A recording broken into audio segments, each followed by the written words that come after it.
Jeff Farrow's on the Hot Homestead, and today's video is going to be a series of videos that goes with this one. This is me doing my porch. So this barn is missing its doors, and the reason why it's missing its doors is because we cut the doors. So what we did is, if you notice, this piece here is missing. In fact, I don't even know where the other ones are. So when we cut these doors, these were originally on here like say. Well, you can tell where they were. We removed these, removed this bottom one, and then we cut all along here and moved this up, and then we're going to attach these here. We just don't have the right nails to do these. Nails we pulled out ended up being all bent up, so we shortened the door, and the reason why we shortened the door is because the floor height is right here. And then I'll show you in some up and coming videos on why that the doors got cut. Basically, on cutting the doors, we just use an old saw. We use this guy here to cut this board here, not on the door, but on the barn. See, like right here, we use that to cut that because we didn't want to cut all the way through, and we wanted just to cut that piece there, because this 2x6 is going to go up against here, and this is going to be the making of the floor for the porch, for the enclosed patio, enclosed porch, however way you want to call it. So this board here actually came from the door itself. It was the backing on the door, so we just put that there so that it would be even with the wall of the barn. So when we attach the 2x6, it gives us something even to attach to. And we're just going to go all the way down the length of the barn.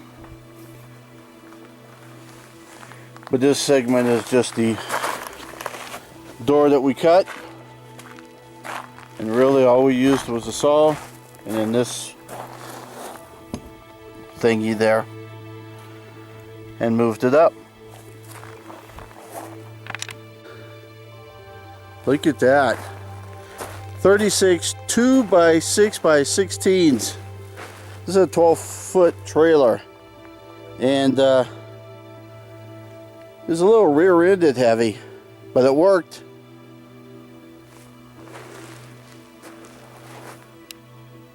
"36 of them, 2x6x16.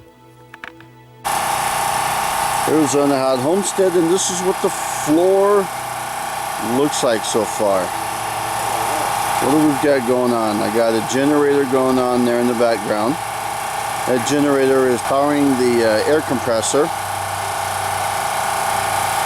And then we also have the extension cord coming out. The extension cord is handling the saw,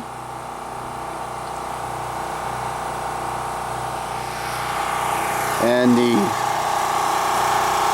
nail gun for the air compressor. Basically all that we did, these are just laying here for now. But once we got our 4x6s up here, and we got our 2x6s going up against the base there, we squared it up the best we could, and then we just started lining our joists, 16 on center, and putting some braces in there. And then because you're looking at 15 feet across here, what we also did was we put some block. We put some block down on each one, and then we use some shims to help secure it, help cover the gaps, and it all is looking pretty good. We've been walking on the sheets, we've been walking on the floor, and there is no movement at all. So it's all looking pretty good here. We're about 2/3 done with the floor. I don't know if you can see with the shade there, but we just got that one little section there to go. And once we're done with that, then we'll start putting the sheeting onto the floor, and we'll go from there. But this is the making of the enclosed patio on the Homestead. 15 by 36. Oh, we have to cut that there too.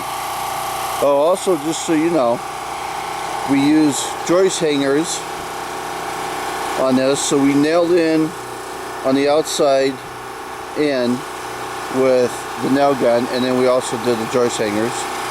We doubled up every 4 feet.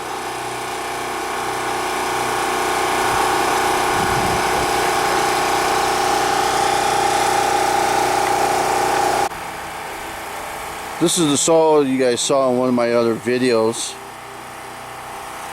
This is just the Harbor Freight Special, basically, but it sure is doing an awesome job. We got our makeshift table set up. See how useful these drums are? So it's good to have some drums available. Leveling it up. Got a little canopy for some shade and another little workbench, which is the door that I showed you earlier that we cut off. We're just using that kind of as a storage bench. So, getting that room done. I got a friend helping me and Dad's helping me, and we're cranking this thing out. So the joists are in, and now we got the OSB 3/4 inch going on.